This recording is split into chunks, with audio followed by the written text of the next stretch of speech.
வங்கக்கடலில் உருவான குறைந்த காற்றழுத்த தாழ்வு பகுதி வலுப்பெறும் என கணிப்பு. தமிழகத்தில் வரும் 17ஆம் தேதி வரை மழை பெய்யும் என வானிலை மையம் அறிவிப்பு.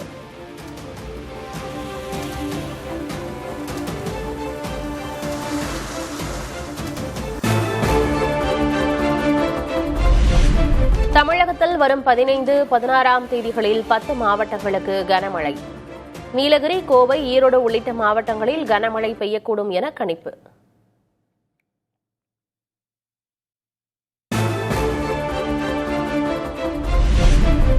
கோவை மற்றும் சுற்றுவட்டார பகுதிகளில் சூறை காற்றுடன் மழை. 4வது நாளாக பெய்த மழையால் தணிந்தது வெப்பம்.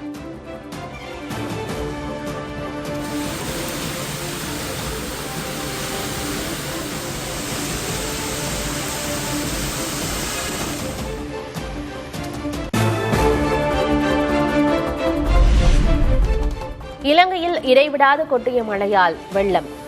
பதுளை மாவட்டத்தில் இயல்பு வாழ்க்கை பாதிப்பு.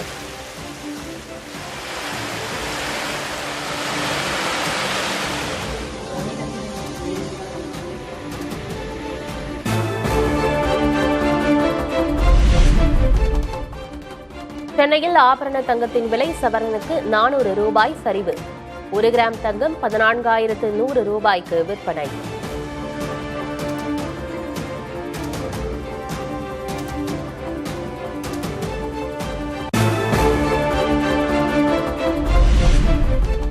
பிரதமரின் அறிவுறுத்தல் காரணமாக தங்கம் விற்பனை சற்றே குறைய வாய்ப்பு என சந்தை நிபுணர்கள் கணிப்பு.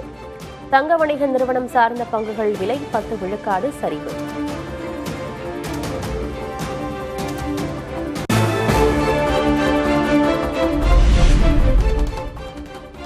முன்னாள் முதல்வர் மு க ஸ்டாலினின் இல்லத்துக்கு சென்ற முதல்வர் விஜய். ஆறு தழுவி வரவேற்ற ஸ்டாலின், உதயநிதி.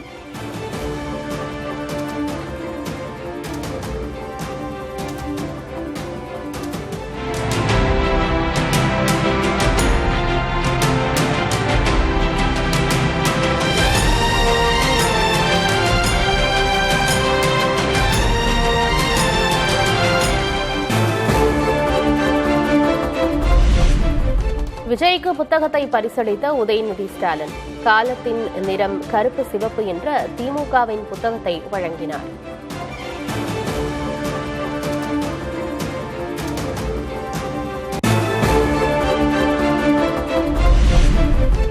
அரசியல் நாகரிகத்துடன் தன்னை சந்தித்து விஜய் வாழ்த்து பெற்றதாக மு க ஸ்டாலின் கருத்து.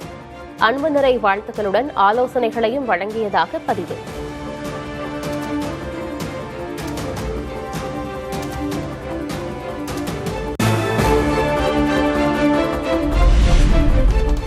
மதிமுக பொதுச் செயலர் வைகோவை அவரது இல்லத்தில் சந்தித்து வாழ்த்து பெற்றார் விஜய். கார் வரை சென்று விஜயை ஆற தழுவி உற்சாகத்துடன் வழி அனுப்பி வைத்தார் வைகோ.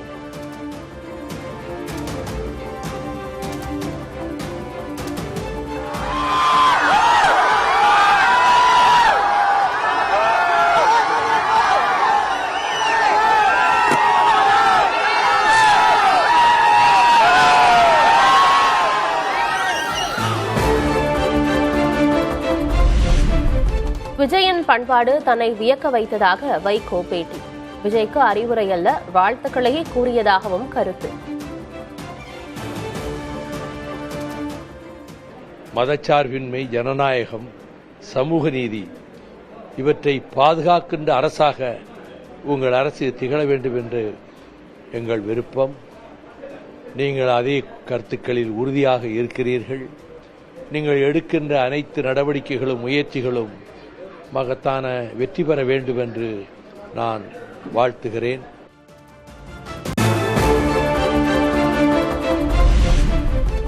முதல்வர் விஜய்க்கு திருஷ்டி கழித்த வைகோ வீட்டு பணிப்பெண். பதில் அன்பாக திருஷ்டி கழித்த முதல்வர் விஜய்.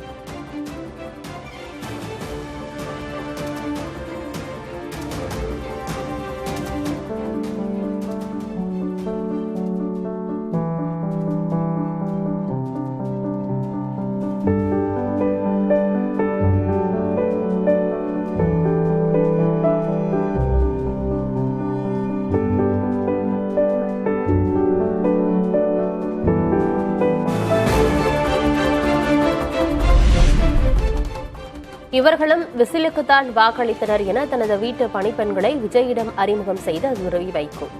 விஜயை பார்த்த பணியாளர்கள் உற்சாகமடைந்த காட்சிகள் சமூக வலைதளங்களில் வைரல்.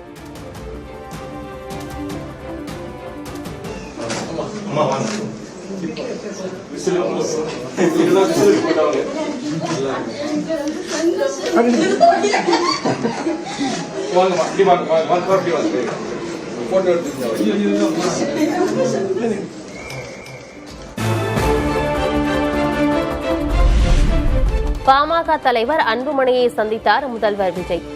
வாசலுக்கு வந்து விஜயை வரவேற்ற அன்புமணி.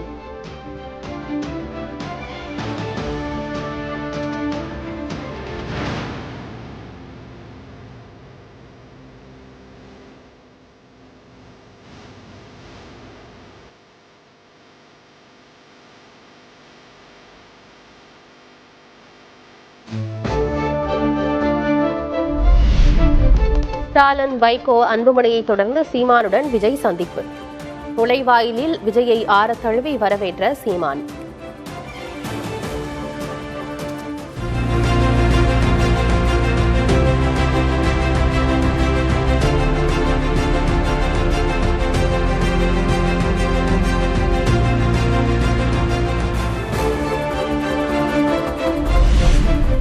கோட் சூட் அணிந்து சட்டமன்ற கூட்டத்தில் பங்கேற்றார் முதல்வர் விஜய்.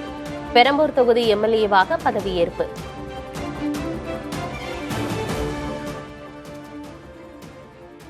சட்டமன்ற பேரவையின் உறுப்பினராக தேர்ந்தெடுக்கப்பட்ட சி. ஜோசப் விஜய் எனும் நான் சட்ட முறைப்படி நிறுவப்பெற்றுள்ள இந்திய அரசமைப்பு சட்டத்தில் உண்மையான நம்பிக்கையும் நான் மேற்கொள்ள இருக்கும் கடமையை நேர்மையுடன் நிறைவேற்றுவேன் என்றும் உளமாற உறுதி கூறுகிறேன்.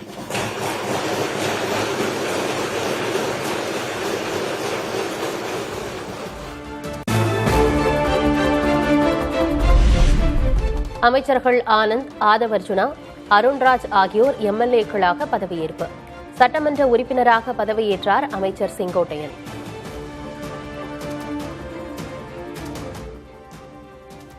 சட்டமன்ற பேரவையின் உறுப்பினராக தேர்ந்தெடுக்கப்பெற்ற என் ஆனந்த் என்றும் நான் சட்ட முறைப்படி நிறுவப்பட்டுள்ள இந்திய அரசமைப்பு சட்டத்தின் உண்மையான நம்பிக்கையும் பற்றுறுதியும் கொண்டிருப்பேன் என்றும் இந்திய நாட்டின் இறையாண்மையையும் ஒருமைப்பாட்டையும் நிலைநிறுத்துவேன் என்றும் நான் மேற்கொள்ள இருக்கும் கடமையை நேர்மையுடன் நிறைவேற்றுவேன் என்று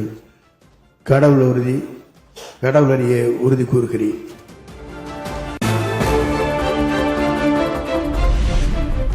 சட்டமன்றத்தில் விஜய்க்கும் உதயநிதிக்கும் எதிரெதிராக இருக்கை. சேப்பாக்கம் திருவல்லிக்கேணி தொகுதி எம்எல்ஏவாக பதவியேற்றார் உதயநிதி ஸ்டாலின்.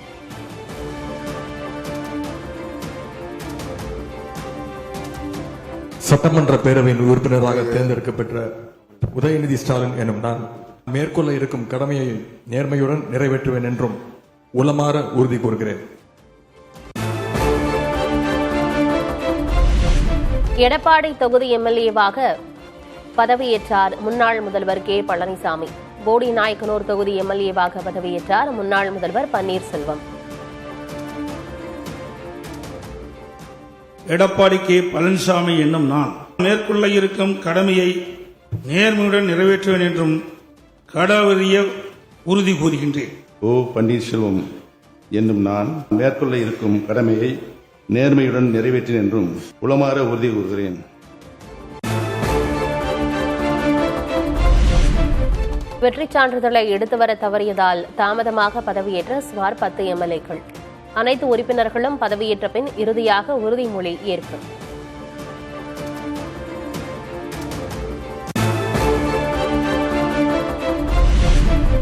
சட்டமன்றத்தில் அம்பலமான அதிமுக பிளவு. இரு குழுக்களாக பிரிந்து அவைக்கு வந்த அதிமுக எம்எல்ஏக்கள்.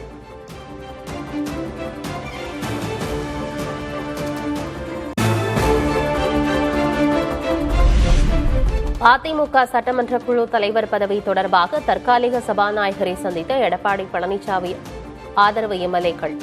தளவாய் சுந்தரம், OS மணியன் உள்ளிட்ட 23 பேர் பழனிசாமிக்கு ஆதரவாக மனு.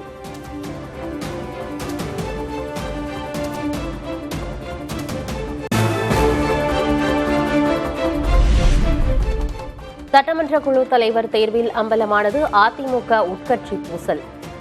எஸ்பி வேலுமணியை ஆதரித்து தற்காலிக சபாநாயகரிடம் மனு அளித்த 24 எம்எல்ஏக்கள்.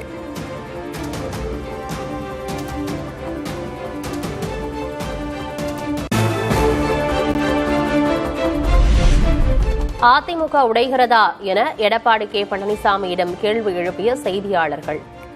தவறான தகவல் என மறுப்பு தெரிவித்த பழனிசாமி.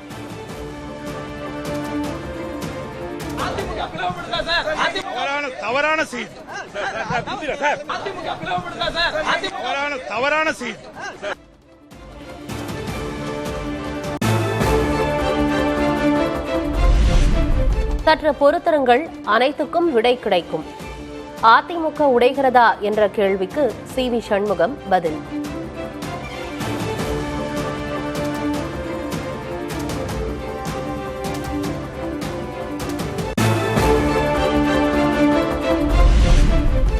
விஜய் எதிர்ப்பில் கைகோக்க திட்டமிட்ட திமுக அதிமுக. முதல்வர் பழனிசாமி கூட்டணி அரசு என தீட்டப்பட்ட முதல் திட்டம்.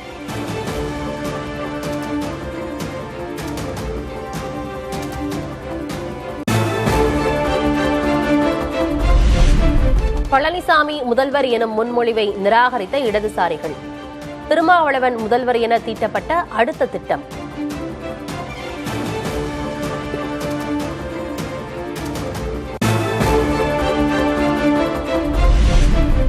திமுக அதிமுக திட்டத்தை குலைத்த ராகுல் காந்தி. இடதுசாரிகள் முஸ்லிம் லீக்கிடம் பேசிய காங்கிரஸ் தலைமை.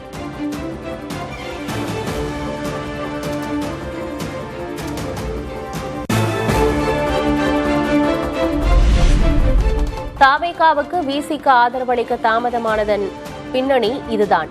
ட்வீட் மூலம் உறுதிப்படுத்திய மூத்த பத்திரிகையாளர் கோலப்பன்.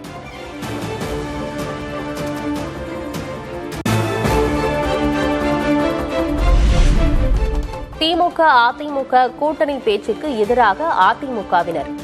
அதிமுகவுக்குள் நிலவும் குழப்பத்துக்கு இதுவும் ஒரு காரணம்.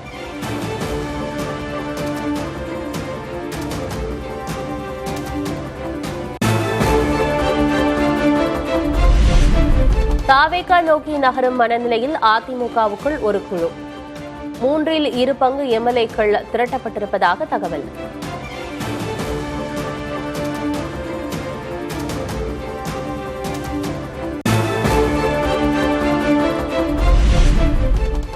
திமுக அதிமுக கூட்டணி பேச்சு செய்தி அறிந்து அதிர்ச்சியடைந்ததாக வைகோ பேட்டி. முன்னாள் முதல்வர் பங்கேற்ற நிகழ்ச்சியிலும் வந்தே மாதரம் பாடப்பட்டது என்றும் கருத்து. இதற்கு முன்பு ஒரு நிகழ்ச்சியில் வந்தே மாதரம் பாடப்பட்டு அதற்கு பிறகு தமிழ்த்தாய் வாழ்த்து பாடப்பட்ட போது அந்த நிகழ்ச்சியிலே முன்னாள் முதல்வரும் கலந்து கொள்ள வேண்டிய ஒரு நிலைமை ஏற்பட்டிருந்தது. இந்த நிலைமை மாற வேண்டும். தமிழ்த்தாய் வாழ்த்து முதலிடம் பெற வேண்டும் என்பது எங்கள் கோரிக்கை, எங்கள் விருப்பம்.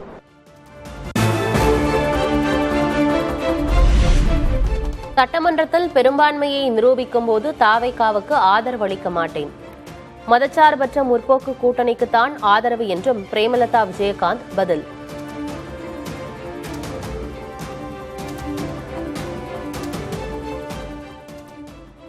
நான் சார்ந்த மதசார்பற்ற வெற்றி கூட்டணியின் சார்பாக என்னுடைய வாக்கை நான் பதிய வைப்பேன். நான் மதசார்பற்ற வெற்றி கூட்டணியினுடைய வேட்பாளராக தான் எனக்கு விருதாசலம் தொகுதியில் வெற்றி பெற்றிருக்கிறேன். எனவே நான் வெற்றி பெற்ற என் கூட்டணியின் உண்மை சட்டமன்ற உறுப்பினராக இருந்து என் வாக்குயை நான் பதிய வைப்பேன்.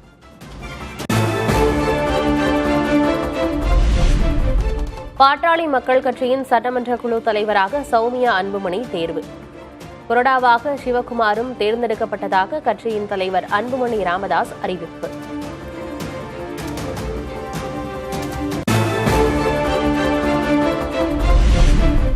தமிழக சட்டமன்ற சபாநாயகராக ஜே.சி.டி. பிரபாகர், துணை சபாநாயகர் ரவிசங்கர். எதிர்க்கட்சிகள் தரப்பில் யாரும் மனு தாக்கல் செய்யாததால் போட்டியின்றி தேர்வு என தகவல்.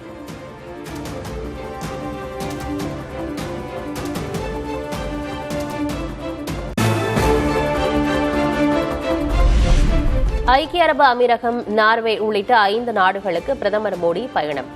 அரசுமுறை சுற்றுப்பயணம் வரும் 15ஆம் தேதி தொடக்கம்.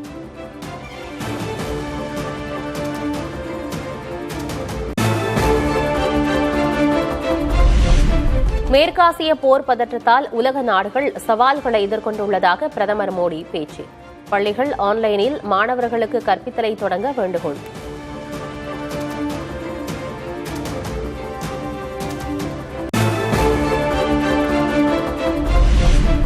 வெளிநாடுகளிலிருந்து இறக்குமதி செய்யப்படும் பொருட்களை தவிர்க்க பிரதமர் வலியுறுத்தல்.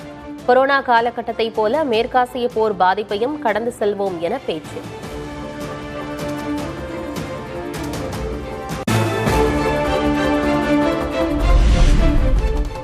நாட்டை வழிநடத்த தகுதியற்றவர் மோடி என ராகுல் காந்தி விமர்சனம்.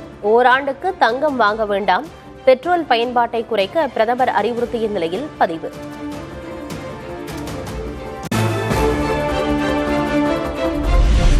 நாடே அனைத்து தியாகங்களையும் செய்தால் நீங்கள் என்ன செய்வீர்கள்? பிரதமர் மோடிக்கு காங்கிரஸ் நிர்வாகி பவன் கேரா கேள்வி.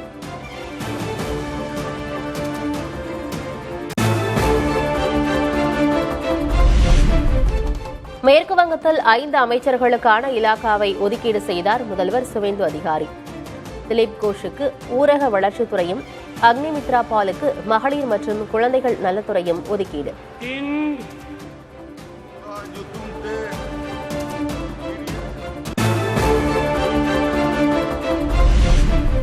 மேற்குவங்க அரசின் புதிய தலைமைச் செயலராக மனோஜ்குமார் அகர்வால் நியமனம். மேற்குவங்க மாநில தலைமை தேர்தல் அதிகாரியாக பணியாற்றி வருபவருக்கு புதிய பொறுப்பு.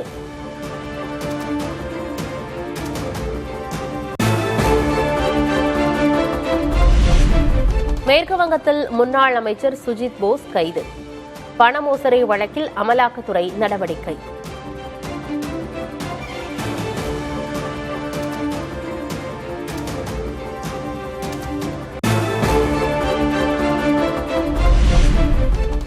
கேரளத்தில் புதிய முதல்வரை தேர்வு செய்வதில் நீடிக்கும் இழுபறி. காங்கிரஸ் மேலிடம் முடிவெடுப்பதில் தாமதம்.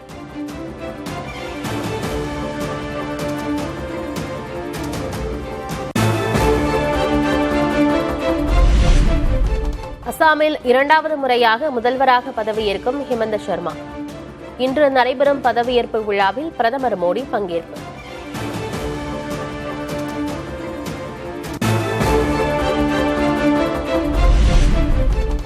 புதுச்சேரி முதல்வராக நாளை பதவியேற்கிறார் ரங்கசாமி. பாஜகவை சேர்ந்த 2 அமைச்சர் பதவி வழங்கப்பட உள்ளதாக தகவல்.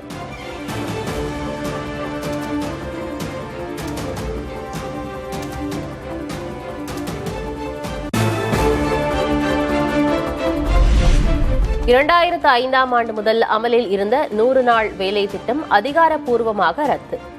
ஜூலை 1ஆம் தேதி முதல் விபிஜி ராம்ஜி சட்டம் அமலாகும் எனவும் மத்திய அரசு அறிவிப்பு.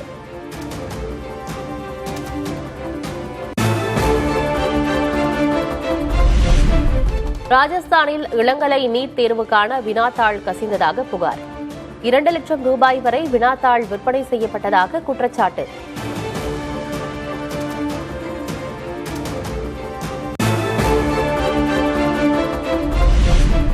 போர் நிறுத்தம் தொடர்பாக ஈரான் அளித்த யோசனைகள் வெறும் குப்பை என அமெரிக்க அதிபர் டிரம்ப் விமர்சனம். போர் நிறுத்தம் உயிருக்கு ஆபத்தான நிலையில் இருப்பதாகவும் கருத்து.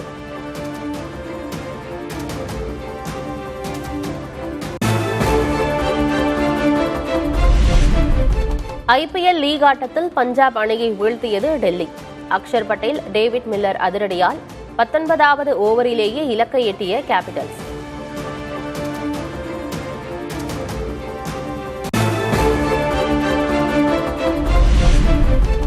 ஒருநாள் கிரிக்கெட் போட்டிகளுக்கான தரவரிசை பட்டியலை வெளியிட்டது ICC. 118 புள்ளிகளுடன் முதலிடத்தை தக்க வைத்தது இந்திய அணி.